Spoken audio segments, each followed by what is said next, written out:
Good evening. Welcome to our second city council meeting for 2024. I look out there and I see some familiar faces I haven't seen in a while. It's good to see you all back.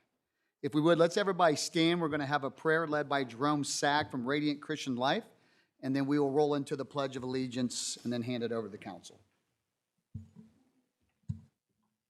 Let us pray.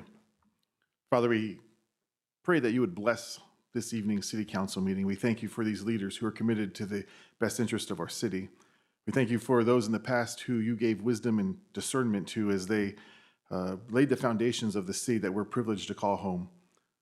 God, I pray that today you would grant the same kind of wisdom and discernment to this council as they face the challenges and the opportunities of our day. Would you give them wisdom as they handle our resources and discernment as they make difficult choices amongst competing priorities? It's the psalmist who says, give us clean hands and pure hearts, would that be our prayer too tonight? I pray this in the name of my Lord and Savior, Jesus Christ. Amen.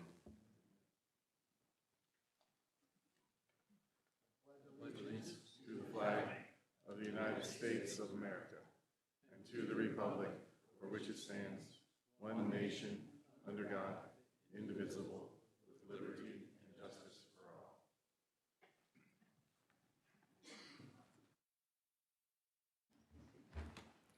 Councilor Tam, would you like to take the lead on this meeting tonight? Thank you, Mayor. Well, Clerk Treasurer, note the presence of a quorum. Kurt Waninger, Present. John Dart, Present. Joe Deppner, Present. Noah Herron, Present. Chad Huff, Present. Victor McCarty, Here. Patrick Tam. Here. We have a quorum. Thank you. Our first order of business this evening is, frankly, just the approval of the mayor appointments to the Historic Preservation Commission. All appointees per the ordinance are the mayor. Those being appointed by the mayor this evening to the commission is Gina Terrell, Jake Plummer, Melody Jones, Stephanie Miller, and Kurt Weitzel. I'd entertain a motion to approve the mayor's appointments. So moved. Second.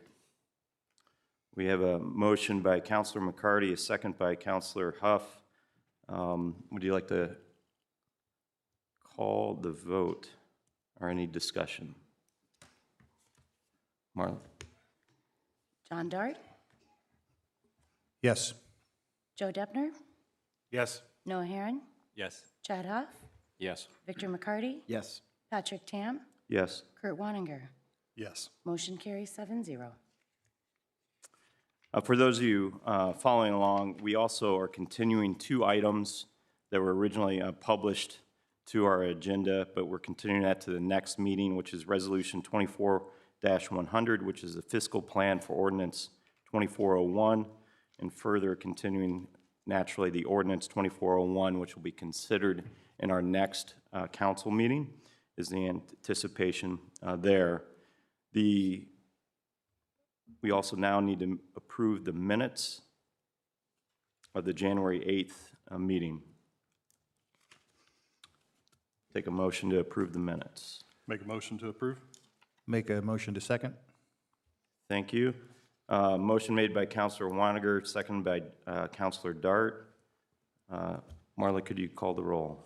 Joe Deppner, Yes. Noah Herron, Yes. Chad Huff, Yes. Victor McCarty, Yes. Patrick Tam, Yes. Kurt Waninger, Yes. John Dart. Yes. Motion carries 7-0. Thank you. We also have an approval for the claims docket for January 29th, 2024. We'll entertain a motion and a second as well. Motion to approve the claims. Second. A motion made by Councilor Herron, seconded by Councilor Deppner. Any conversation or discussion, or would we like to call the roll? Marla? Noah Herron, Yes. Chad Huff, Yes. Victor McCarty, Yes. Patrick Tam, Yes. Kurt Waninger, Yes. John Dart, Yes. Joe Deppner. Yes. Motion carries 7-0. Director Todd, do we have any residents that would like to address the council this evening? Yeah, we currently have 2 cards this evening. First one is Erica Strom. Great. Hello, I'm back. Erica Strom, 14701 Melbourne Court. I think I've talked to some of you about this, but it was about the non-elected salary ordinance. And I noticed that there is a spot for a deputy mayor and a chief of staff. And I realized that we definitely need one of those. Obviously, Danielle, I believe, is becoming the deputy mayor. I'm concerned that the chief of staff job is gonna stay there, and we'll have 2 permanent positions, each making, I think, about $155,000 a year. And I don't believe that we need both. So I just wanted to make sure when you approve the ordinance tonight that you do so. I understand, I think that Jeremy is staying around for a bit to help train Danielle, but that eventually when he leaves, that position of chief of staff goes away too. And I know when you do your budget next year, you can always pull that back, but if someone else gets in that position, it's gonna be a lot harder to pull it back when there's a name associated to the position. So I just wanted to make sure that you are going to make sure that when Jeremy leaves, that chief of staff goes away and that we only have one of those 2 positions. I think over $300,000 for 2 people is excessive to top-heavy administration. So that was my comment. Thank you. Thank you, Mrs. Strom. We appreciate you being here and sharing those thoughts. Yep. So the second card we have is from Randall Sheehy, I believe.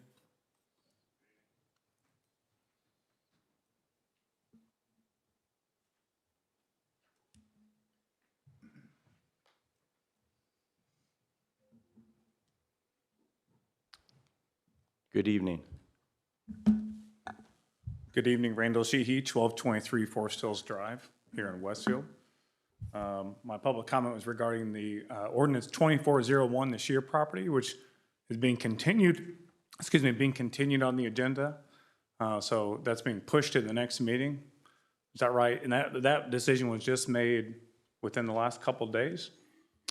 Yes, it was actually made at the pre-council meeting on Wednesday, but it was published on the agenda. You're correct. Okay. Can we get some public comment on why that meeting is being postponed? Or why that decision is being postponed? Really, during this time period, I'm happy to address that because it's pretty simple, but during this time period for future, we really don't engage, but I'm totally fine with answering the question because I think it's fair. Frankly, some of the documents weren't properly prepared. So if they're not prepared, they don't get put on the agenda. It's pretty straightforward. Okay.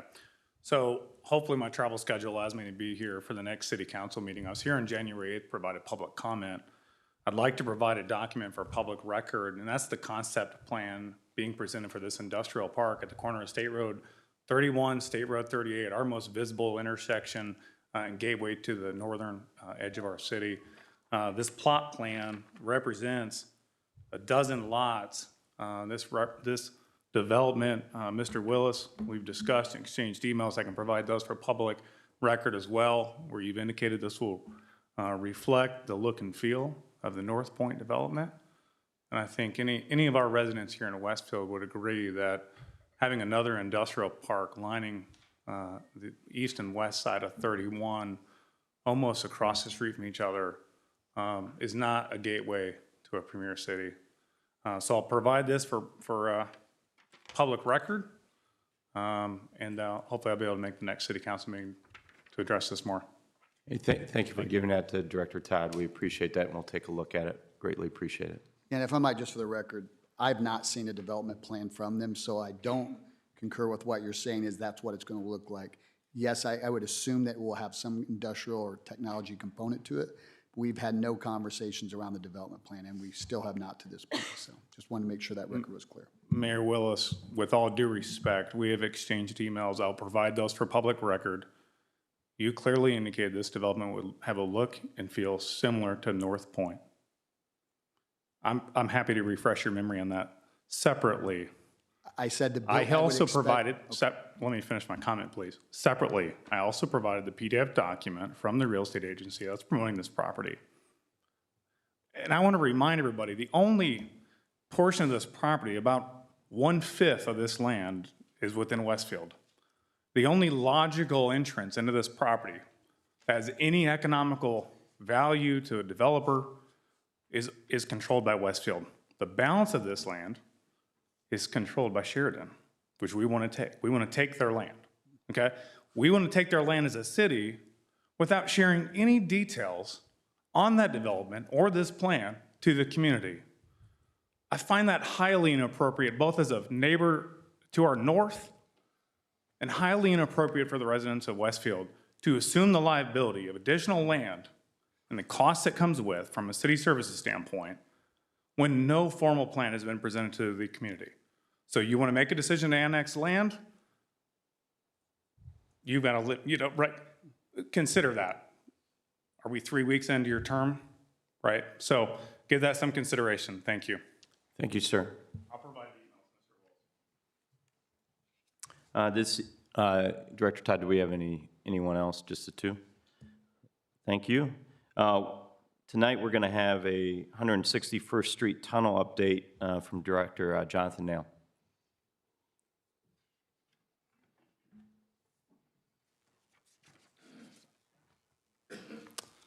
Thank you. For the record, John Nail, Director of Public Works, City of Westfield.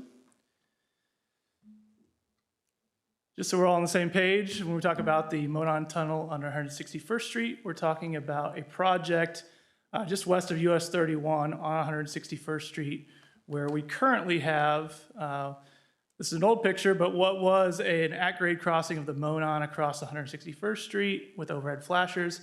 We had since been directed by the previous council to install a hawk signal at this location. So just to give an update to council and some history, this project was paused in 2021 at the request of the previous city council. Plans at that time were at about 40% design. We have since re-engaged at the direction of Mayor Willis and the administration, re-engaged United Consulting as the original designer of this project as of this month. They are working on picking this project back up, continuing design, and moving forward. One of the big items on this project, there's a 20-inch water main along the south side of 161st Street. Citizens Energy Group is the water utility provider, and they are beginning relocation design work and will start relocation of this 20-inch water main in August of this year. We are targeting tunnel construction starting April of 2025. That gives our designer time to finish the design. It gives Citizens Energy Group time to relocate the water main that needs to be relocated to get out of conflict of the proposed tunnel design. And then that construction is anticipated for one construction season, so beginning of 25 to the end of 2025. A quick summary of project costs. So I'm providing cost estimates as of 2021 when we were asked to pause the project. You can see that we had reimbursable utility relocation work to the tune of 1.4 million. Those were numbers that were provided by Citizens Energy Group at the time. We have indication from them that those costs have increased over the last 3 years. So you'll notice that increase, as well as construction cost estimates that have increased in that 3-year period because of the delay to the project and inflation forces. So we're looking at a total project cost of $8.8 million estimated today. I will point out that you'll see the design line. That is the original design cost with some additional money for some redesign work by United. About $275,000 of that has already been paid, so not, the 8.8 is not completely out of pocket, but it does give you an insight into the cost that we're looking at for this project. The last thing I want to point out with regards to cost is that we are looking at some redesign options with United Consulting. The original design stayed within the existing right-of-way of the Monon Trail. We are going to take a close look at if there are other design options for retaining wall systems that may save costs in construction. So looking at options to perhaps shorten the retaining wall, do some additional grading work to save the city of Westfield money and to get these costs back in line closer to what we expected to see in 2021. United is doing that analysis right now, and I'll come back to the council and provide an update once they're able to do that analysis in the next month or two. So with that said, happy to answer any questions related to the project. Thank you, Counselor Dart. Yeah, so I haven't really been keeping up on this since 2021, to be honest with you. How many quotes, RFPs has the city received to come up with this estimated 8.8 million? No RFPs. So the way these infrastructure projects work, our professional engineering consulting team utilizes existing cost data that's out there widely available, quantifies the work that has to be done in the scope of work for the construction project, utilizes those unit prices from historical data to provide an updated cost estimate. They also apply an inflation factor and some contingency to make sure that we feel good about the estimate and can present that to you all for consideration. To be clear, we won't know the final cost of the project until we publicly bid it. We'll have multiple contractors, hopefully, that bid on the project, and then we'll select the low bidder. Okay. Are there any grant possibilities? I know we've looked at that in the past. Like, is there anything coming up that we can apply for? And once this is done, the grants go away? Possibility of getting one to help with the cost? Yeah, so we've submitted this, I believe, 3 times to the Indianapolis Metropolitan Organization, MPO, Planning Organization. We have not received funding from those submittals. One of the things that I have an issue with regards to federal safety funding specifically is that it's very reactive rather than proactive. You have to show that there have been accidents or even fatalities to qualify for some of those federal dollars, unfortunately. In Westfield, we try to be proactive. So that was the main reason why we haven't been funded for this project through the MPO. We've also submitted this project to the federal program Safe Streets for All, SS4A, which is a new federal initiative. We submitted this for the first round of funding, and we're denied funding for that one as well. Just to give you some examples of the SS4A funding, a lot of the federal dollars for that went to larger urban cities that I don't think there was any dollars that went to any Indiana communities in that initial round. So we're certainly looking at other options for grants and keeping an eye out there. But for the time being, we are moving forward, at least initially with local funding. If we can find some grant money, that would be fantastic. Councilor Waniger, I believe you have a question. Yeah, what type of engagement have you had with the adjacent property owners, the townhomes to the south, as well as the cemetery? We've had some, certainly. I think as we continue the design and get it finalized, we'll have some updated renderings to show adjacent property owners. Also, we are very much committed to putting back some trees in places if property owners allow it. A lot of the trees that exist today are within that Monon Trail right-of-way. With construction, those would get removed, but if property owners are open to us replanting some trees to help provide that buffer, we'd be willing to do that. Thank you. Question for you as well. While we're addressing this trail crossing at 161st Street, obviously there's existing trail crossings. I know we're going to hopefully build even more robust trail system throughout the community. How are we going to work towards having a standard for how we handle existing and future trail crossings? Yeah, glad you asked. So we actually, believe it or not, we're not just standing out there kind of with our thumb in the air, kind of willy-nilly guessing at what we expect to see these crossings.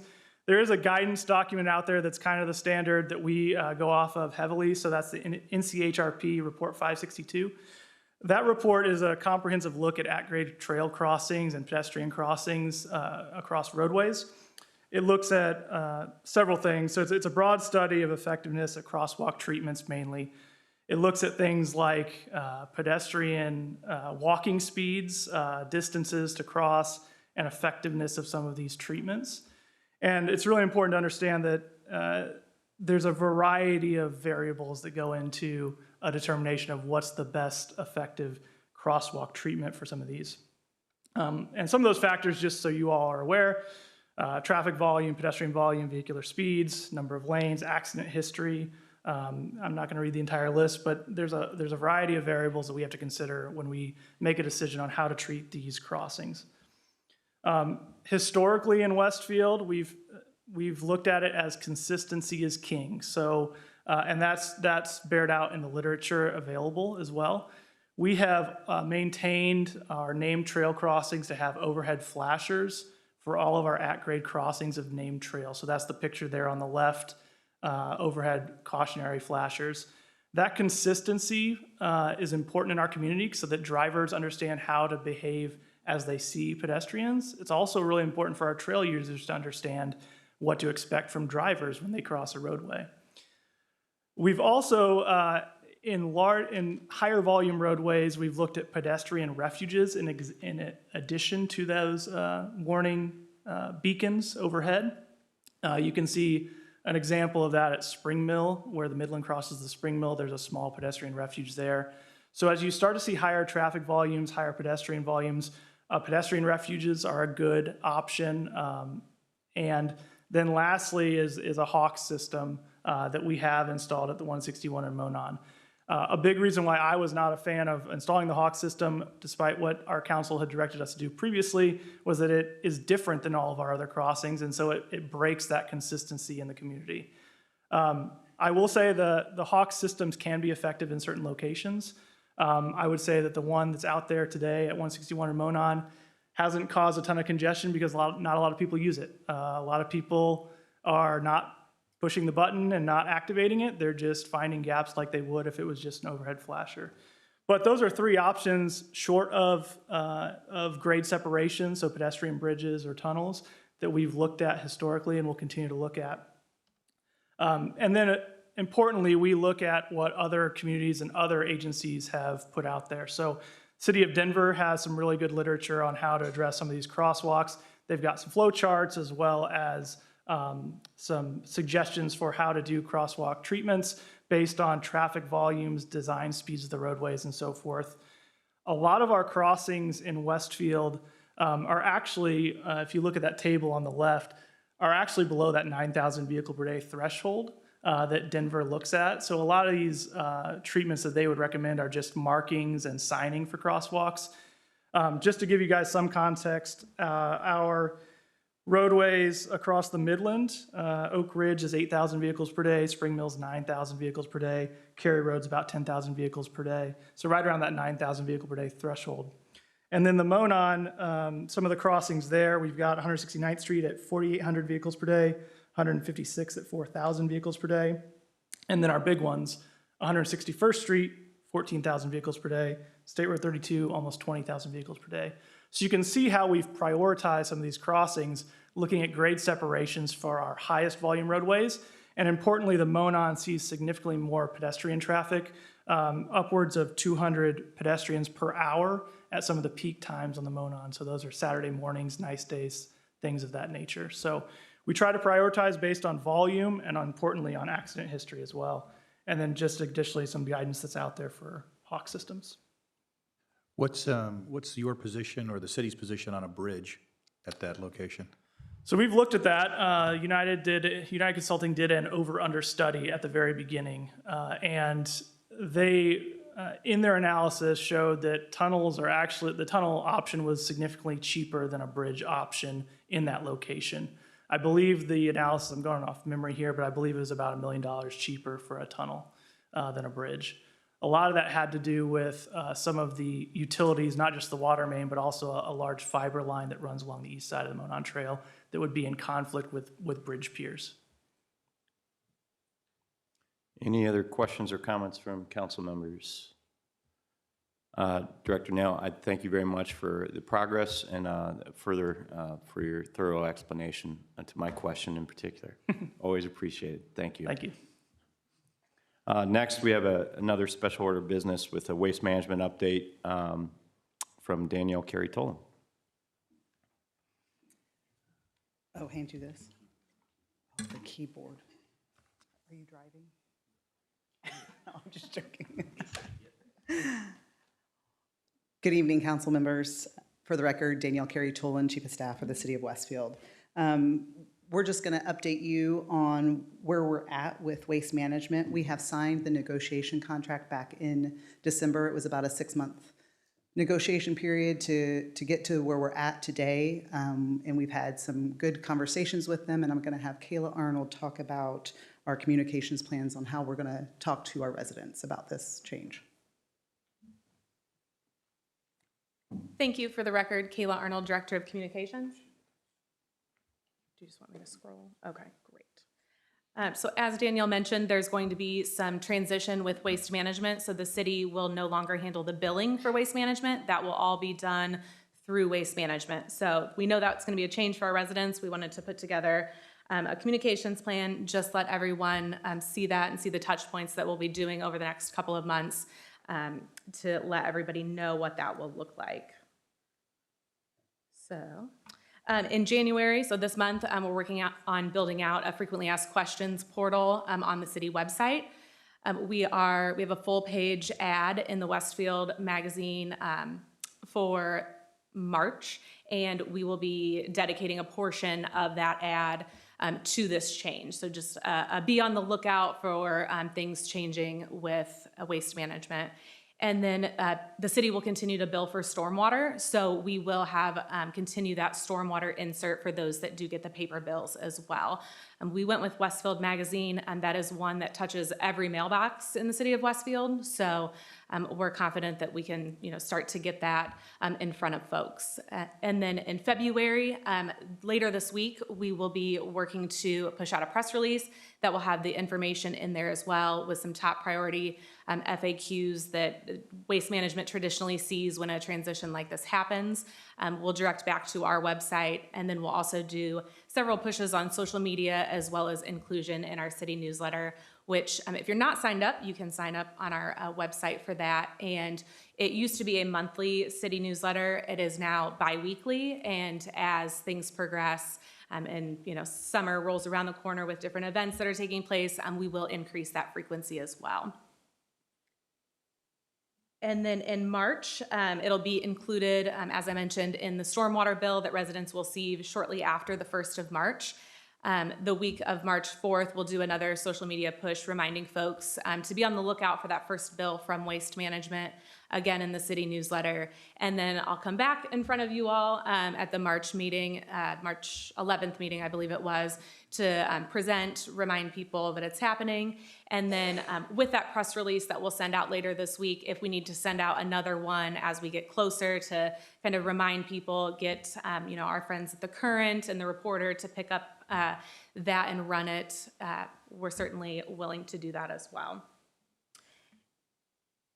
And then Waste Management, we are working in conjunction with their corporate communications team to put this together. So they are very much on board with us as well in a joint partnership. They will be sending out postcards to residents leading up to the change, probably that first week in March, that will have the account number on there so that people can have that information available. That way when they get their first bill, they know what to look for.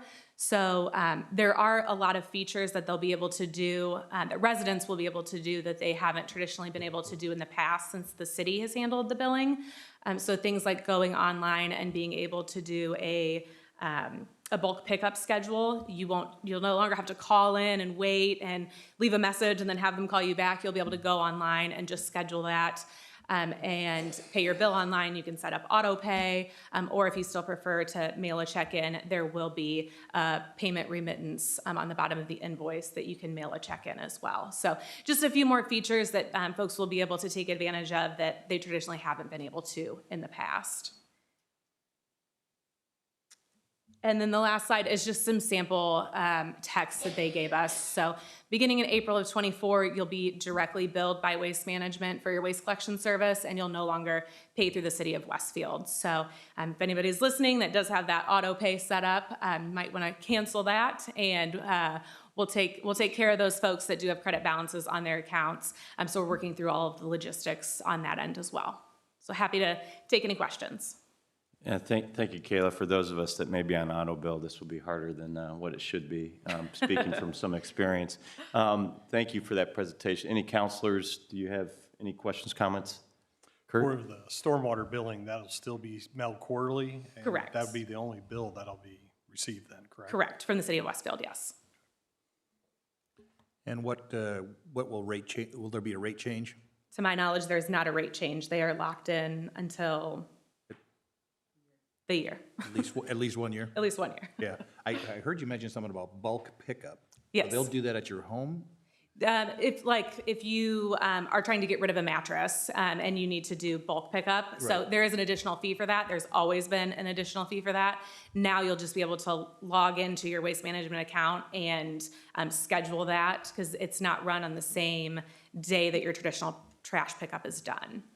I know a lot of residents appreciate the bulk days. Yes. The spring and fall bulk days, actually right behind the city services building. Will that continue, or is that something, will Waste Management run that? To my knowledge, that will still continue in the fall and in the spring. Okay. Nothing changes. The contract stays intact through the end of 2025. The reason they're going down this path is right now because they don't bill, they can't, if you choose not to pay your bill and you ran up a year's worth of invoices, they cannot shut you down. They can't shut your trash collection down because we do all the invoicing as a city. So they approached us. I don't remember, what is the number, $300,000 plus of outstanding invoices in Westfield that Waste Management has eaten because of this agreement they had in place. So they approached us about taking back the billing. And that way now, if you choose not to pay your bill, they'll just not show up. And eventually you'll probably call and pay your bill. So it's a win for Westfield as well because we staff for that, and now we're going to be able to pull back those head counts and use them in other resources, or we got a few open positions we probably just won't fill. Also, just a quick, I'm sure it's part of your communication plan, but a lot of HOAs and neighborhoods utilize or organize bulk pickup days. That would be something just to make sure we're communicating with HOAs about as well. Absolutely. Thank you. Thank you. Thank you. On the old business this evening, we have ordinance 2407, the Common Council of the City of Westfield establishing the position of a deputy mayor. At the last council meeting, we had a presentation and description by our city attorney, Ms. Glazier, who's obviously here, or we wouldn't be starting the meeting with us this evening. But if there are any questions or conversation, discussion by council members before we make a potential decision on this matter. Councilor Woniger. Caitlin, in the case where the mayor would be incapacitated and not able to perform their duties, could you explain a little bit the role associated with that? Who would assume the roles? Who would do what? What's the kind of time frames associated with those? Sure, I can do that. So according to statute, if the mayor is just absent, on vacation, or ill, he may choose to designate his duties to the deputy mayor, actually, or to a member of the council. So that would be not that he's incapacitated or it's a vacant office. And this can only happen for 15 days for each 60-day period. So actually, if a vacancy occurs or a resignation, something of that nature, then there would be a caucus. There's a procedure for that. And in the interim, the deputy mayor would assume the duties of the mayor. If there is no deputy mayor, then the president of the council would do that. Thank you. Any other questions, comments? One thing that was brought up earlier, though, just for council consideration, we have the choice of funding. So while they may have two positions, we can also just choose to fund one position. That is currently the situation, and we'll see where that goes, obviously, as we consider things for next year's budget as well. But I know that the mayor's intention is to have one position at this time. Deputy mayors are very common throughout the entire state of Indiana for an unfortunate situation, which we don't plan for at all, particularly myself. So, but we do appreciate the consideration this evening. With that, is there a motion and a second? Motion to approve. Second. Motion made by Councilor Dart, seconded by Councilor Woniger. Or Clerk Treasurer, call the roll, please. Chad Huff, Yes. Victor McCarty, Yes. Patrick Tam, Yes. Kurt Wanninger, Yes. John Dart, Yes. Joe Defner, Yes. Noah Herron. Yes. Motion carries 7-0. Thank you. Ordinance 2408, the City of Westfield establishing Department of Parks and Recreation Board. At our last meeting, we had a great presentation by Mr. McConnell from our Parks and Recreation Department. This has been sponsored by both Councilor Herron and myself. Any questions? I see Mr. McConnell here as well. Any questions by any counselor for discussion and consideration? Councilor McCarty. I'd just like to restate my support for this. It's long overdue, and just appreciate all the efforts that you, the Parks team, and everyone involved with our events, is everything that you do, because I know that helps improve our quality of life here in Westfield. So thank you. Thank you. Any other comments or questions? I do look forward to having a more robust park system throughout the entire city, and I think this is a great first step to do so. With that, with no other questions, can we, Councilor McCarty, do you have a, oh, okay, thank you. Marla, can you please call the roll? Thank you. Oh, wait, I'll make the motion to Oh, yeah, let's do that first, why don't we? I'll second. Motion made by Councilor McCarty and seconded by Councilor Deppner. Marla? Victor McCarty. Yes. Patrick Tam. Yes. Kurt Wanninger. Yes. John Dart. Yes. Joe Deppner. Yes. Noah Herron. Yes. Chad Huff. Yes. Motion carries 7-0. The next matter is ordinance 2409, which is amending ordinance 23-16, which is a 2024 non-elected salary ordinance. At our last council meeting, we had a presentation by our Chief of Staff, Daniel Carey-Tolan, who's here this evening. Any questions for discussion?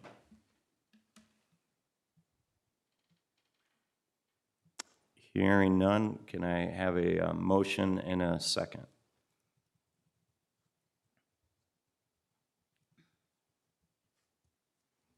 I'll make a motion to approve ordinance 2409. Second.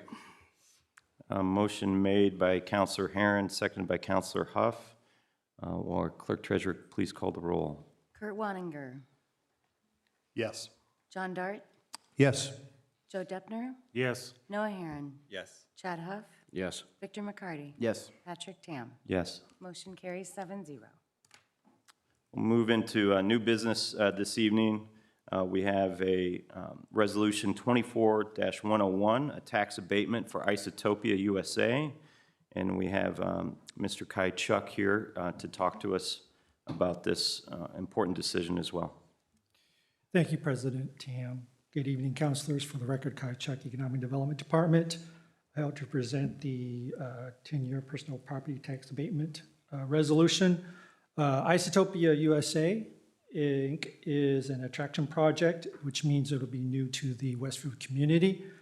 It will be a headquarters, research and development, and manufacturing facility in the life science sector to be located at 17075 Oak Ridge Road. The estimated new jobs created by this investment will be at the average wage of $93,000 per hour at 50 new jobs. Estimated value of the total capital investment is going to be $17.5 million. The 10-year proposed personal property tax abatement only applies to new equipment utilized for manufacturing and research and development for the project. The estimated proposed schedule is first 5 years at 100%, then graduated down to 85% on year 6, year 7 at 69, years 8 at 50, year 9 at 33%, and year 10 at 17%. The estimated value of the personal property investment is $7.4 million. The estimated value at the end of the abatement would be $511,878. The project is located in a ERA location, which was approved in 2008. The company representatives and petitioners are here tonight. Mr. Tak Hockemeyer, the CEO of Isotopia USA, Inc., and Mr. Larry Gigrich, the executive managing director of Genovis, is here to brief the council on the company and the project. Both they and myself will be available for questions afterwards. Thank you. Mr. Gigrich. Council members, thank you for the opportunity to come before you, and Mayor Willis as well. Appreciate all the work on this project to get it to the finish line. As Kai mentioned, I'm joined by Todd Hockemeyer, who's the CEO of Isotopia USA. Just have a very brief presentation that we wanted to go through, and then be happy to answer any questions. Oops. There we go. Okay, thank you. So Isotopia is the operating company for North America for their parent that's based in Israel. Nuclear medicine company. So if you think about nuclear medicine, highly focused on things like oncology, cancer treatment, and other really important medical related issues. They're developing, producing, and supplying cutting-edge diagnostic and therapeutic radioactive isotopes, which is what's used in nuclear medicine. They've had a significant period of rapid growth. The parent company began a process about a year and a half ago to look at its first location in the Western Hemisphere. And this would set up their North American headquarters, research and development, and their manufacturing. As Kai touched on, this project has significant capital investment. And what we presented was very conservative initial phase for what they would be doing for the project. And then very high paying jobs. As Kai touched on, average salary levels of $93,000 a year. So very, very high end jobs in terms of salary levels. There was an exhaustive search that our firm led in working with Isotopia to look at locations throughout the U.S. The Indianapolis metro area was one of the 3 that were the finalist locations that we looked at, and then had multiple options here in the Indianapolis region. The key decision factors for them were real estate, talent, logistics infrastructure, business climate, and economic development incentives from both the city and the state of Indiana. Kai mentioned the location at 17075 Oak Ridge Road, an existing building there that the company would make real estate improvements to and also install the personal property. And then just to kind of recap what Kai shared, 50 new jobs by the end of 2028. As I mentioned, average salary levels $93,000, net new payroll $4.65 million, and then the capital investment of about $17.5 million. You'll see there lease payments, significant building improvements, which is not unusual for life sciences projects, and then significant investment in personal property, primarily machinery and equipment, but some furniture and fixtures, and IT hardware as well. So that's the background on the project, and again, appreciate the partnership with Kai, Mayor Willis, and the community to move the project forward, and Todd can answer any questions, or I can answer questions as well. Any counselors with questions? Councilor Waniger. Larry, this is pretty well front-loaded in the first 5 years. I've not really seen an abatement like that in Westfield. Is that common in other areas, or have you seen front-loading like this? Yeah, it's becoming more common. So the state of Indiana a number of years ago made a change to the abatement schedule to give communities more flexibility to help support a project. And because there's so much capital investment early on, we're seeing more projects either do that or have a much higher average abatement for the entire period. Some places now are doing 80 to 85% abatement across the board for a full 10-year period of time, but becoming more commonplace, but in particular for these very high capital investment projects. Second question, regards to the high salaries or the employees that'll be hired. I think it said by 12 of 2028. Will those be phased in over time, or will it? Yeah, there'll be a ramp up, and there's a couple of different sort of pieces to this as they ramp up. One, certainly getting the facility ready and the equipment installed. And then there is a process that they have to go through to get certified, some federal certifications for a life sciences facility like this, including for the isotopes themselves. And then that allows them to then book the sale. So it's kind of a 3-step process. But Todd was mentioning to me before the meeting that they have hired 4 people already that will relocate from Texas to come here to work at this facility. I'm sure we have a few real estate agents in the room. Yes. So. One more question. Kai, I forgot to ask, what if this is approved this evening, what starts the clock on these? Is it from the approval time starts the clock of the 10-year, or what starts the 10-year clock? It starts with their investment, whenever they've invested in terms of the personal property, and then it gets assessed.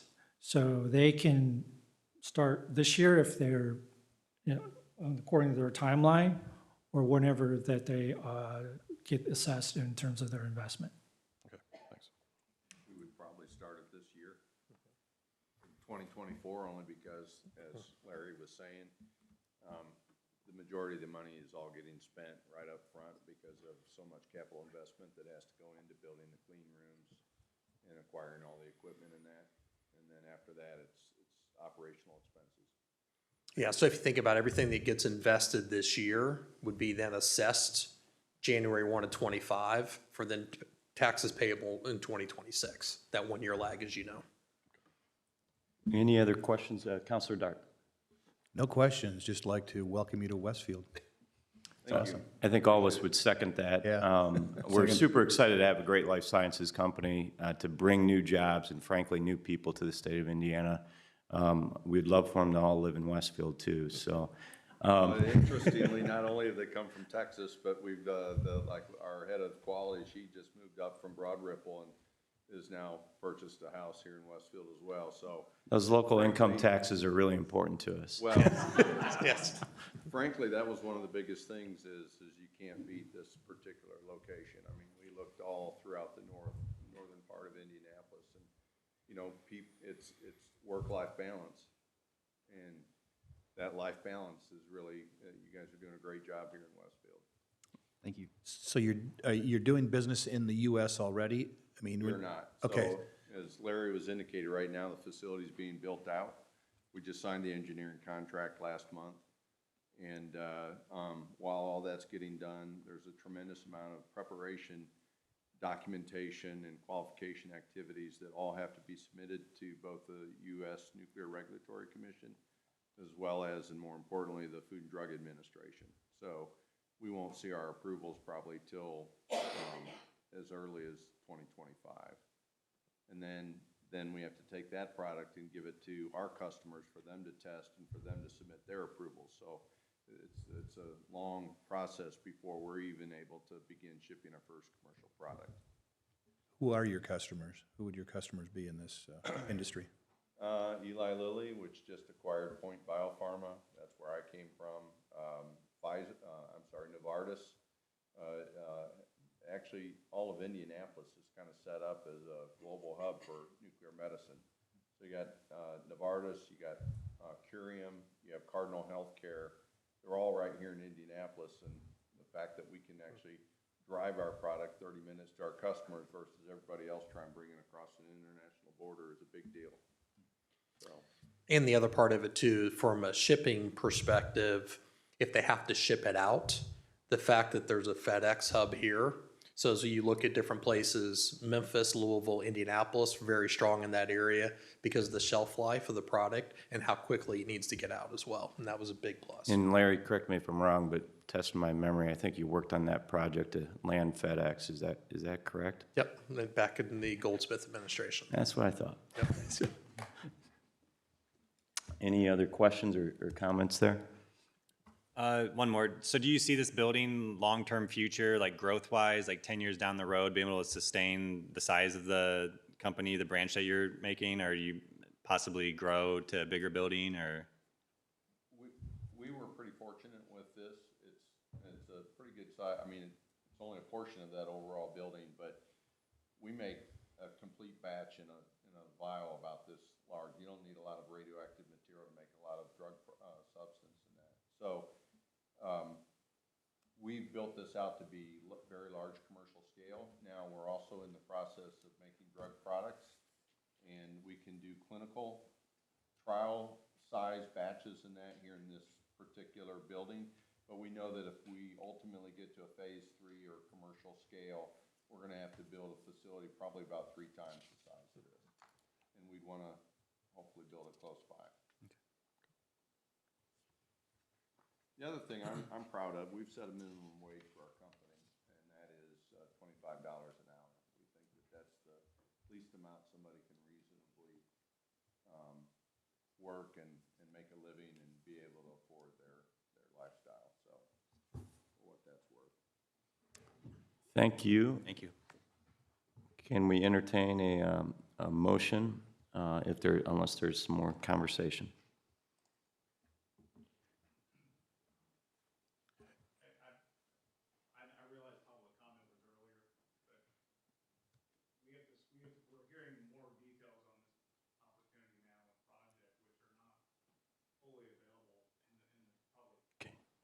Sir, I'm sorry, but I don't think there's a public hearing for this. Is that correct, Ms. Glazer? That's correct. I don't think there's a public hearing or public comment or anything with this. You could choose to hear comments with the general comments if you'd like to. Okay, that time is come and gone. I'm sorry, sir. I'll make a motion to approve Resolution 24-101. Second. A motion made by Councilor Herron, seconded by Councilor McCarty. Mayor, Clerk Treasurer, call the roll. John Dart, Yes. Joe Deppner, Yes. Noah Herron, Yes. Chad Huff, Yes. Victor McCarty. Yes. Patrick Tam, Yes. Kurt Wanninger. Yes. Motion carries 7-0. Thank you very much. Appreciate it, Mayor. Thank you. as well.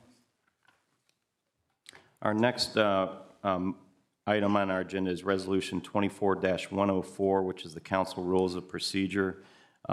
This is simply a public document that also ensures that the public also understands how we are conducting our public meetings, public comments, so forth, and also just our normal procedure. Is there any questions or conversation over this document? We just need to vote on a simple resolution here. Just real quick, I'll say that I'm excited to get this pen to paper and for what's to come with us setting up new committees for additional transparency in our community. So real excited for what's to come once we iron everything out. Thank you, Councilor McCarty. Is there a motion? Motion to approve Resolution 24-104. Thank you, Councilor Huff. A second? Second. A motion made by Councilor Huff, a second made by Councilor Wanninger. Or Clerk Treasurer, call the roll. Joe Deppner, Yes. Noah Herron, Yes. Chad Huff, Yes. Victor McCarty, Yes. Patrick Tam, Yes. Kurt Wanninger, Yes. John Dart.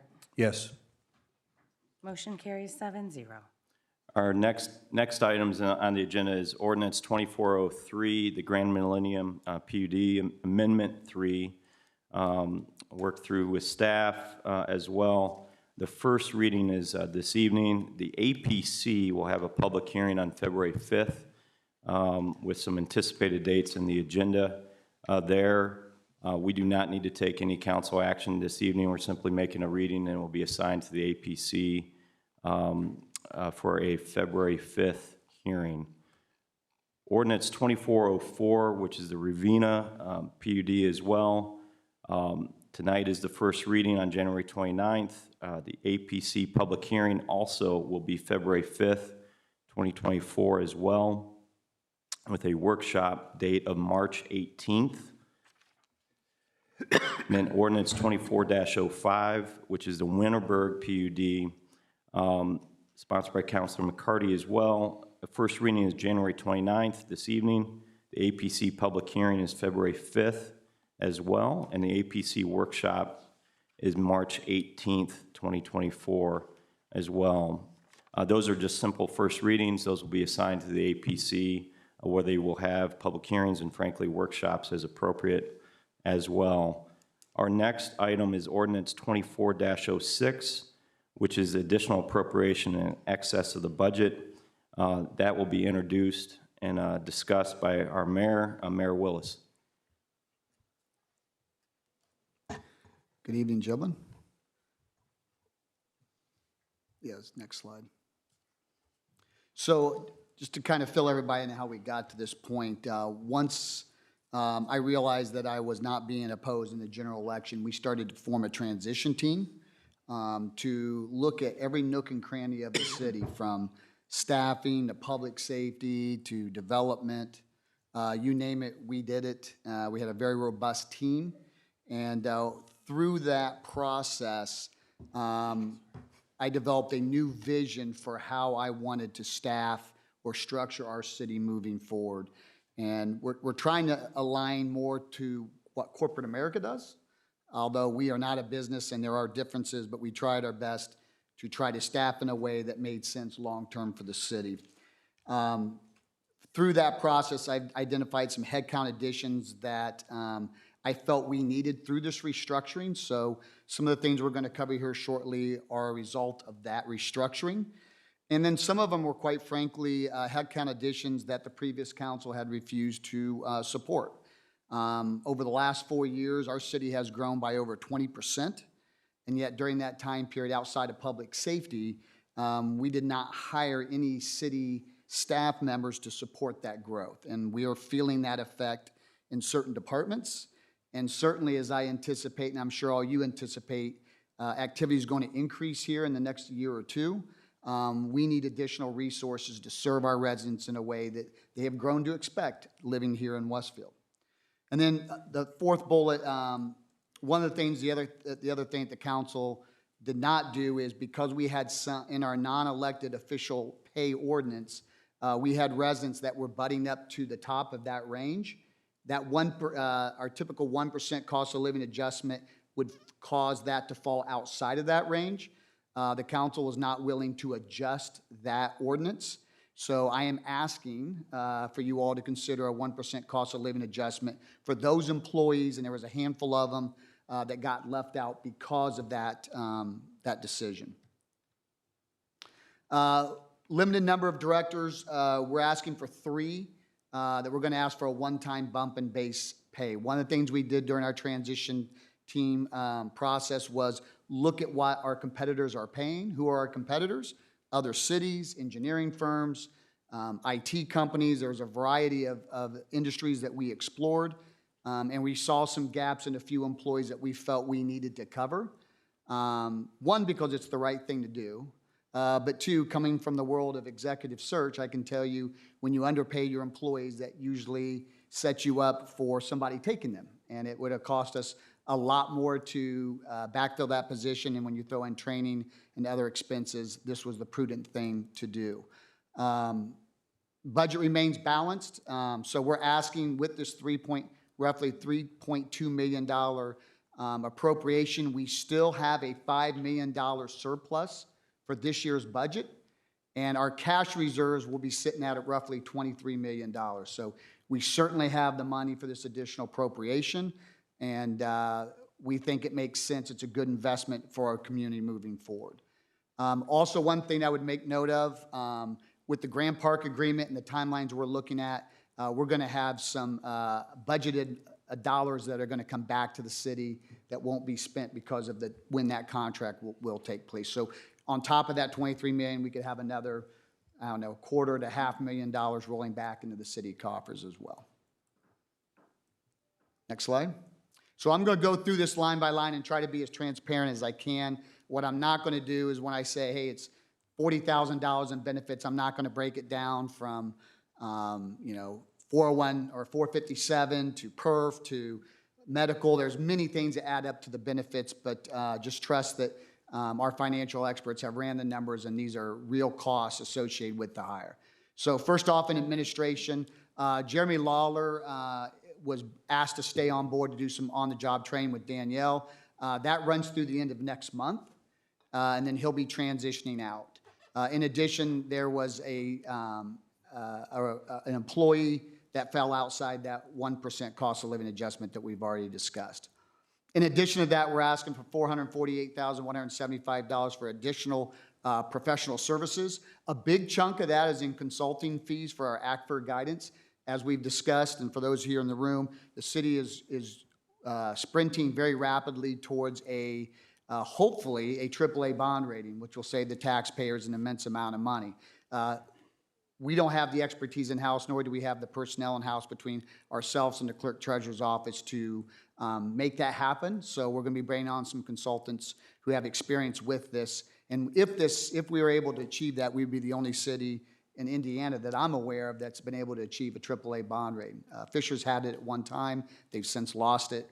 And I think it would be a great win for our city.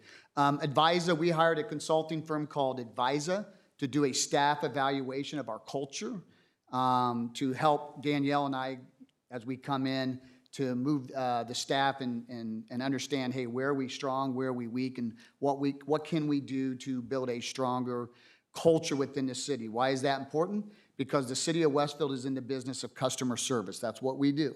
We serve our residents day in and day out. And that culture and how our staff functions and how they feel about their job is an important piece to providing world-class customer service.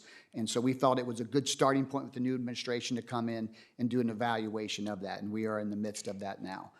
Perel Design Group, we are out of space in city services. I know for those of you who aren't aware, we took the city councilors on a tour before they took office. We are literally out of space. We're changing break rooms into cubes, and we needed some additional money to bring a consultant in to do some workspace planning. And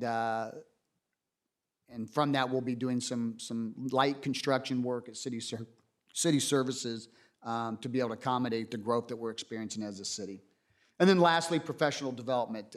Bringing my team on board, there were some requests around professional development that we had not accounted for or thought about at the time City Council was approving this budget. Next slide. Police. Chief Rush realized after he was going back through the numbers, he felt he was light on overtime pay for on-call investigation division. So that's accounted for that. Along with that, we do have currently a physical fitness standard incentive pay, which Chief Rush has found increases the physical fitness of our police department. And I think everybody, it's kind of a no-brainer why that's important. And because of the success of that program, he wanted to add a little bit more of an incentive there to bring those that maybe haven't quite come on board, just giving an extra little incentive for that. And then lastly, benefits around the PERF 1977. That was just an oversight in terms of costs that was associated with PERF that we did not account for the first time we went through this. Next slide. Community development, I'm asking for an additional headcount, an associate planner. So that $154,429 is for that new position, but also a one-time salary adjustment for an individual in that group and a 1% cost of living adjustment like we have already discussed. With that salary comes benefits of $68,103. And then I've also, again, part of the transition, we identified some key areas in the city of Westfield that we felt bringing outside resources to do some master planning in key corridors of our city made sense. So we're asking for $50,000 to allow us to do that in pockets of our city. Parks. This is not a result of the ordinance that you guys just passed. This is a result of us not having the resources we need for a robust parks department. So we're asking for 3 headcount additions. It's a parks laborer, a program manager, and a landscape manager. A lot of that stuff we have to contract out currently. And then also, just like we discussed earlier, 1% cost of living adjustment. And then we also have, because we will be promoting somebody into a director role to run the Parks Department, Mr. McConnell, we're going to give him a bump to get him level with other directors in the organization and commensurate with what other cities who have a Parks Department pay their people. And then, of course, again, the associated benefits that come with it, $136,115. Economic development. So when I hired Janelle, this was basically what I told her. I don't know if she's in the room or not, but I said, you know how to do economic development better than I do. Tell me what you need to make Westfield a competitive city around economic development. And I gave her the luxury of building out that department the way she saw fit. And this is what we've come up with. We're going to add 3 positions to economic development. Obviously, one of those is a director, which we've already accounted for, but also a project manager and a business attraction and retention specialist. The project manager and the project manager specifically, we have someone identified. We just can't hire him yet because we haven't appropriated the money. So it's really important. We have somebody on the hooks that's verbally accepted the offer. We need to get this passed so that person can turn in their notice and get started in the city of Westfield. Because if you've watched Janelle over the last 3 or 4 weeks, her hair is generally on fire pretty much on a daily basis. She's doing an amazing job. Benefits, we've beat that horse to death. Travel, training, and seminars, we plan on being robust in how we're doing economic development. And there may be times we're going to get in a plane, or Janelle's going to get in a car and she's going to drive to other cities who are doing best practices around economic development to listen and learn. In addition to that, with these other positions we're adding, there's going to be some training that comes along with that, and we'll need funds. Right now, there is no money in her budget to do any level of training. Promotions, this is just additional money to promote economic development throughout the country. Services and subscriptions, again, these are areas where we just don't have a budget for it, and she's trying to build this out in a way that's competitive with other cities in Hamilton County and how they do economic development. Informatics, salary. This will be a salary adjustment for one person, and there were several people in this group that hit that 1% cost of living adjustment. That's where we came up with the $44,909, benefits of $9,813, and then an ask for economic development, some new software for her department of $20,000.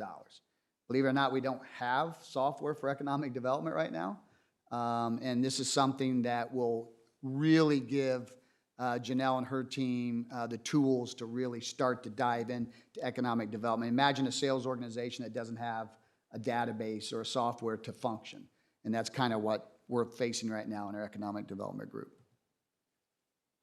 Clerk Treasurer is asking for a boost of $16,946 for salary. Some of that, she also had some 1% cost of living adjustments, and then also asking for a car allowance for her position, which aligns with some of the things that we're doing over at the city side. And then professional services. She also will have to hire some consultants for the ACFR. We're estimating at $104,500 for a total ask of $121,446. City Council. So I want to make this very known to people in this room.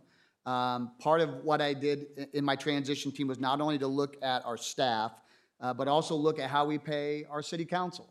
And what I found is that we, by huge margins, we are the lowest paying city for city council. And we're the only city that doesn't offer medical benefits for city councilors. And why is that important? If you want the best people representing you in your city, it helps to offer a package that somewhat justifies the amount of time and energy these folks spend on your behalf. We have some counselors right now that are putting 20, 30 hours of time into this job, and I thought it was the right move. Not every city councilor up there will take this, and not every city councilor up there agrees with me. But I thought this was the right thing to do long-term for our city. So I am asking for a $60,000 bump for medical benefits for our city council. Public Works, we're adding an assistant director.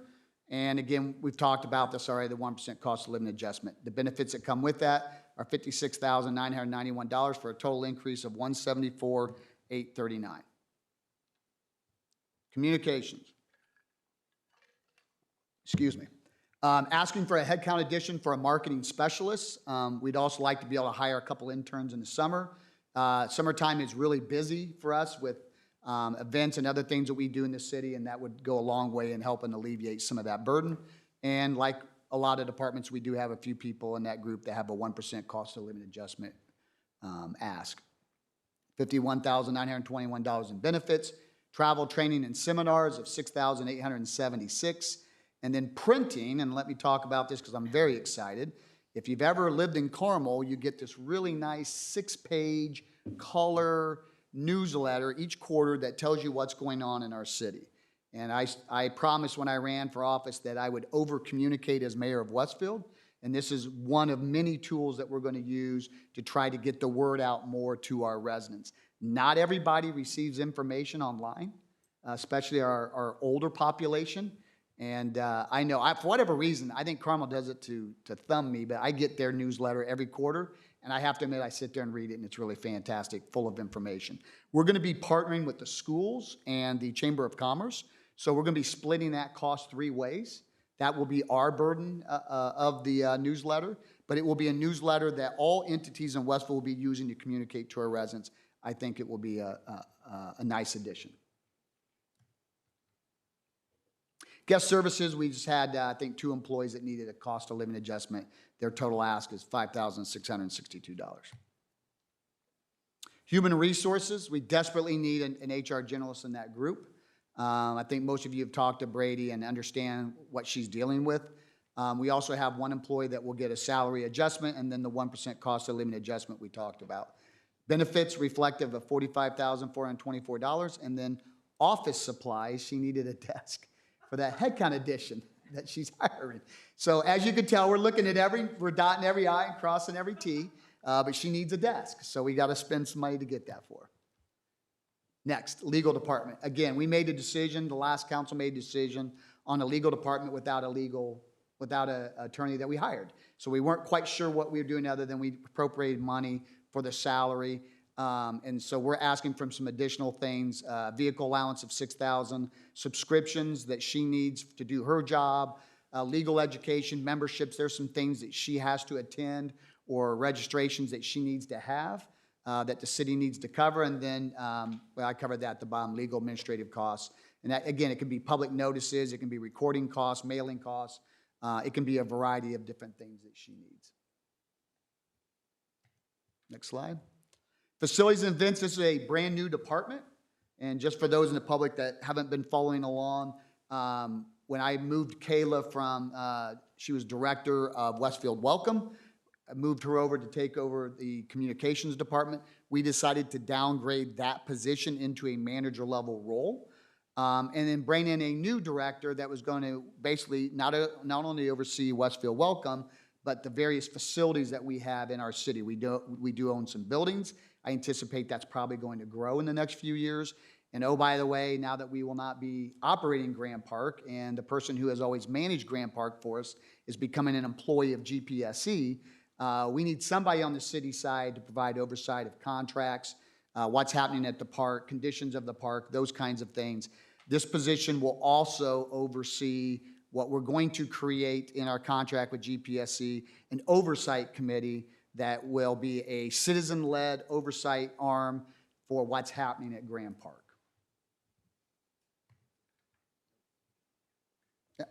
And our total appropriation, as we discussed, is $3,223,127. And let me reiterate, we still have $5 million+ of unappropriated funds that's coming into our city's coffers in 2024. So what we're asking for does not put the city at a deficit. And when you add in that $5 million that's unappropriated, that adds to what is already a very healthy rainy day fund of $18 million and takes our total unappropriated funds in our city bank accounts to $23 million. And with that, I'll answer any questions you guys may have. Thank you, Mayor. I know that there's going to be questions. Which counselor would like to lead off? I'll start with a question. On the city mailer, is that cost that we're splitting 3 ways, is there opportunity for advertising there? Or is that, is some of that being paid for by advertising that's on that mailer already? Great question. No, that amount that I showed is the city's third of the total cost. And I discussed it with not only the chamber president, but also Dr. Kaiser. We do not want to turn this into an advertised newsletter. We have enough of those out there. We certainly don't want to compete with the private sector, with the Current and Westfield Magazine. This will be purely content only. Okay. My second issue would be the city council thing. I'm one of those guys that's not for that insurance currently. I don't think it's the right time with everything else on our plate as far as the housekeeping. Just want to state that. Any other counselors? We do have to have a public hearing this evening as well, but Councilor McCarty, or would you like to start the public hearing now? And we can still have comments after the public hearing, let me be clear. And just for housekeeping purposes, I'm not sure how this goes, but I'm going to ask that we suspend the rules and not only have the public hearing, but vote on this tonight.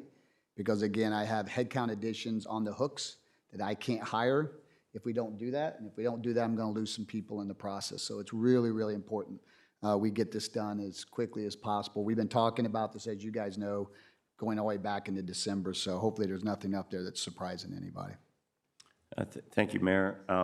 Let's open up the public hearing first, and then we will return to council comments and conversation. So at this time, if anyone would like to address the council for a public hearing, please come forward.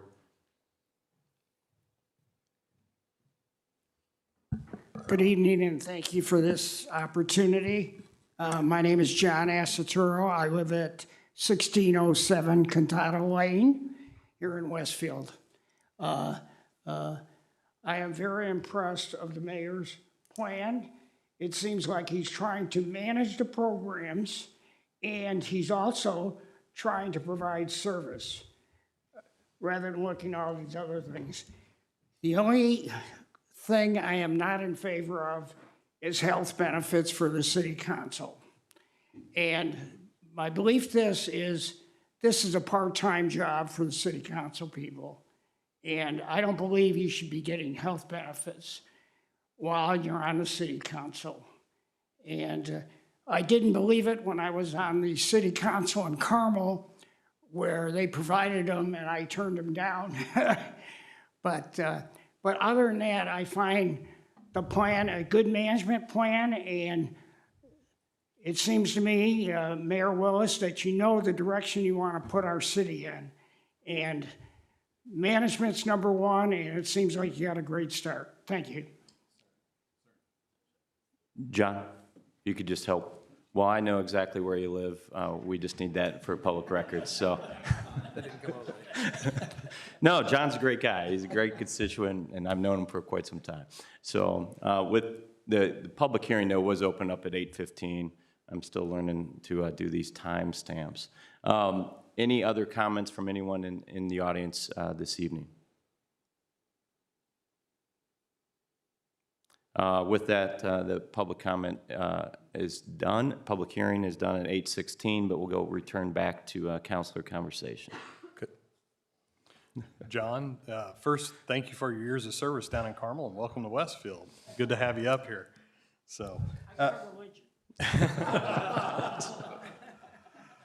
and John, I agree with you. I'm not in favor of the medical benefits for the council, and I will support other councilors that do want that benefit. However, I will not be taking that benefit. Scott, thank you and for your staff for hashing this out with us. I think this is probably the 20th iteration that we've seen, so I do appreciate that. Also, those that don't know me, I've been in the public sector and in the private sector as well. In my current role, I get to see a lot of municipalities across the state of Indiana, and the competition or lack of competition of having competitive salaries and wages for their employees and losing them, not only to other municipalities, but also just outside of the government sector. So I appreciate Scott for taking that upon his shoulders and hiring professional individuals in new positions that'll benefit our city, but also recognizing our existing positions that are here and regarding their cost of living adjustments. And then Scott, in regards, you mentioned your sense of urgency, you'd like the rules suspended this evening. Okay. Councilor Dart. You've mentioned a lot of things, Councilor Waniger, that I was going to mention, but I do want to state that whilst Mayor Willis and his team started this transition in June or July, they started the transition team. They brought the councilors in mid-November to have these discussions. So there have been many discussions about this. In fact, what you're seeing here, this 3.2 million, is significantly less than what was initially proposed. So we went back and forth quite a few times, had a lot of discussions about what was appropriate, what was really needed, and this has been refined quite a bit. So we appreciate the transparency by your team. We appreciate the research that's been done. We appreciate the reports and forms that have been given to us to understand how benefits are calculated. It's a big decision for this council to make, really in the second meeting. But from where I sit, I think it's necessary to get your administration off on the right foot early in the year, get the people on board to do these very important jobs, and not only hire but retain the best talent possible for the city of Westfield. So not all these things on here are going to be agreeable to everybody on this council, but I think in totality, it's the right thing to do for the city of Westfield and the residents. Councilor McCarty. Yeah, just jump back down here and then go. So first of all, also, I don't know why I get the Carmel mailer either, and I live more north than everyone up here. So that's a little, besides Marla. Do you get it too? Oh my goodness gracious. Sweet. Yeah, that's definitely a need here. Maybe we'll retaliate since I'm beyond the border. But anyway, I also would like to echo the sentiments of just thanking the mayor for the transparency of the process. I know that several things have been hashed out, and there have been things that I've disagreed upon, but overall, I'm supportive of this because there's huge needs. I've been vocal about this in the past. There's huge needs with economic development, HR, parks, so on and so forth, to, again, not just be competitive, but we're growing. And if there are certain things that our constituents are wanting, but we're not able to provide it, that's a cause of concern. So I appreciate your efforts with that. And then, since it's been touched on the topic of healthcare, I will not be taking it here in this first year, but again, I appreciate the sentiments and just comparing to our neighbors. I always ask, why not? So when I'm looking at neighbors or whomever it is I'm comparing to, I'm like, why not? If someone else is doing it, why not us? So I appreciate just bringing us up to par with our neighbors on that regard as well. So thank you. Thank you, Councilor McCarty. Councilor Herron. Yeah, echo everything Dart and Victor just said. I totally agree that the new hires are justified and the salary increases are justified. I appreciate everything. Like you said, this has been a long process. We started this in November, having discussions, and from day one, I was against healthcare. I was probably the most prominent one against giving ourselves healthcare.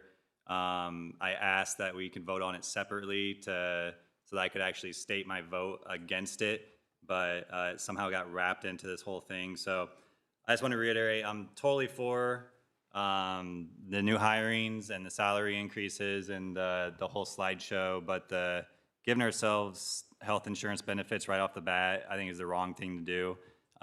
So therefore, I will be voting no against this.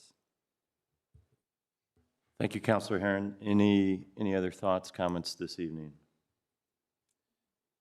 With that said, the mayor has asked for a vote to suspend the rules. To do so, we do need to have a motion and a second. It does require unanimous consent by all councilors to suspend the rules. So with that, I would entertain a motion. I will make a motion to suspend the rules for ordinance 2406, additional appropriation in excess of the 2024 budget. Is there a second? I'll second that motion. Motion made by Councilor Weiger, seconded by Councilor Deppner. May the clerk treasurer call the roll. Chad Huff. Yes. Victor McCarty. Yes. Patrick Tam. Yes. Kurt Wanninger. Yes. John Dart. Yes. Joe Deppner. Yes. Noah Herron. Yes. Motion carries 7-0. Now that the rules are suspended, we need a 3/4 vote, a 2/3, excuse me. I'm getting all confused with state taxes earlier today too. So 2/3 vote this evening as well. We will need to call the question though, I believe, as well with a motion and then a second as well to actually call the vote.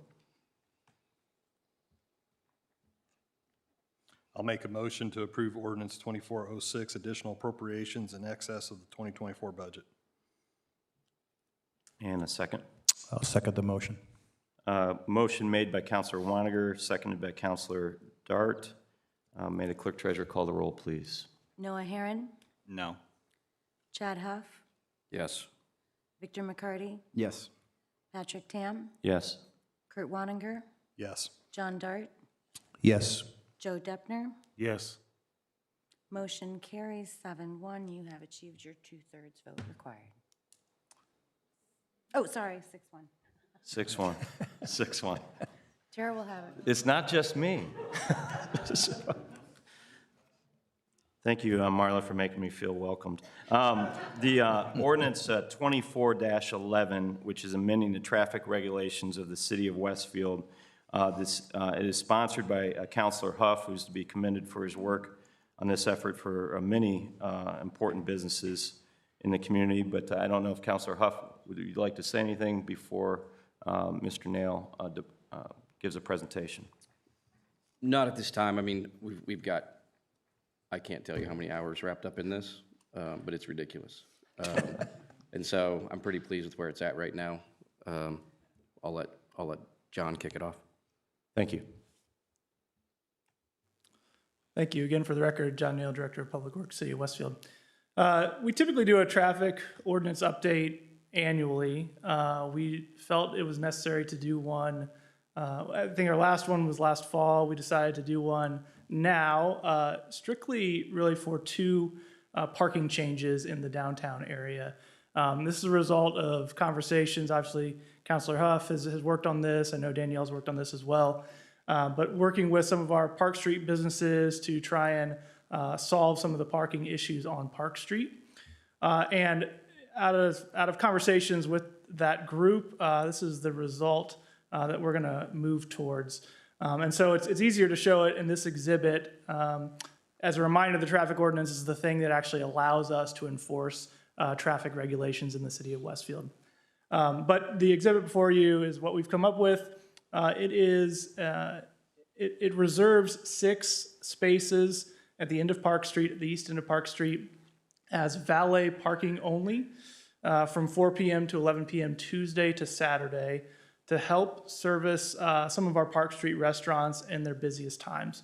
Outside of those hours, those parking spots will be able to be utilized by any vehicles as they normally would.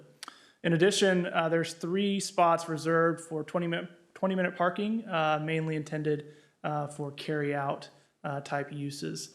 That's the first update in this update traffic ordinance. The other one is related to a restriction in parking on Westfield Business Court, I believe is the name of it. If you can go to the GIS if I have an option here. Easier that way than.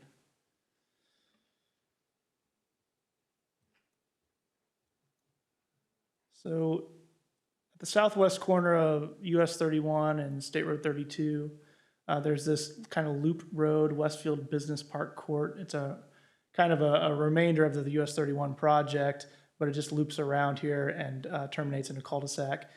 We found recently a lot of semi-truck traffic parking overnight on this roadway. We did not previously have any parking restrictions. We think it's prudent to go ahead and add restricted parking on that street from what is Westfield Park Road to the end of that court. So we will, if approved, we will add no parking signs on that roadway as well to help deter the overnight parking by semi-trucks. And that's the extent of the update. It is 2 additional parking restrictions in our traffic ordinance. This is an introduction. You'll have a public hearing at the next meeting, and then you can elect to approve this update, and we'll get signs posted as soon as you approve it. Thank you, Director Nail. I know this isn't the only part of the solution we're working on, but is there any other questions or comments from Councilor Huff or for others? Obviously, this is the first introduction, first reading this evening. Will be considered at the future February meeting. Councilor Huff. No, I think that covers it pretty much. This is just kind of our solution for the hand that we're dealt right now on Park Street. Obviously, we're working on some more things that'll be coming down the line, but for right now, this was a collaboration amongst all the businesses down on Park Street, a few on Mill Street. So I'm pretty pleased with it. John, thanks for your time. Yeah, thank you. Thank you. John. Councilor Woniger, I'm sorry. John, real quick question. Go back to the Google map. Sure. For that Westfield Business Park Court road that comes around, that road was originally built to serve the white grain elevator, and they've moved out since then. Mm-hmm. Not only have I seen the truck parking on that road as well, but on those parcels. so they park on that. Would there be any reason just to block off the road up there with the permission of the property owners, just to stop them from Yeah, I'd going be back in happy. there in general? I'd be happy to coordinate and correspond with the owner and see if that's something they're willing to allow us to do. Temporarily and with their permission. Yep. Any other questions from anyone? Director Now, I thank you for all your time this evening. Thank you. With that, we will move, frankly, to city council comments. I know, Councilor McCarty, you had an APC update that you wanted to provide. Yes, sir. So we held our first APC meeting last week in the election of officers. Bob Hork will be president, and Mike Neal is our VP. Our BZA appointee is Mark Keene, and then we appointed everyone that was already on the Plat Committee. We also updated our rules and procedures for our council appointees previously per the APC rules and procedures. It was mandated that there had to be 2 city councilors, and we only had 1 appointee. So we updated that to just in general, having our 3 appointees to be counselor, no counselor, member of the community, and as noted before in our previous meeting, we've taken the option to just have 1 council representative, myself, and have 2 appointees from the community to add some extra involvement that way.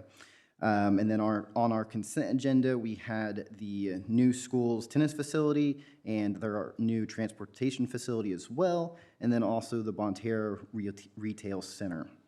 There were delegated items from staff regarding the Osborne Trails North Amenity Center and the Aberdeen Amenity Center.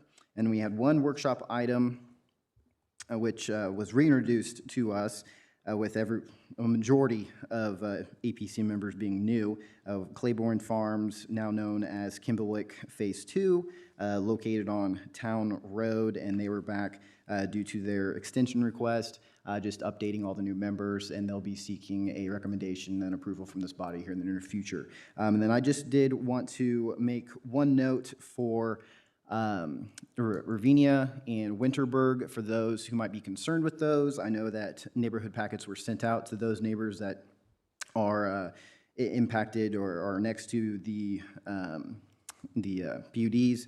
The Ravinia neighborhood meeting is tomorrow, Tuesday at 6:30 p.m. at Northview, and then the Winterberg neighborhood meeting will be on Wednesday at 6:30 p.m. also at Northview. So that is all for me. Thank you. Thank you, Councilor McCarty. Any other council comments this evening? Seeing none, Mayor, would you like to make any comments? I think I've talked enough tonight. As always. So, it's great having a microphone. We're going there already. Meeting 2. No, absolutely not. I'd entertain a motion to adjourn. So moved. Second? Second. Thank you, Councilor Dart.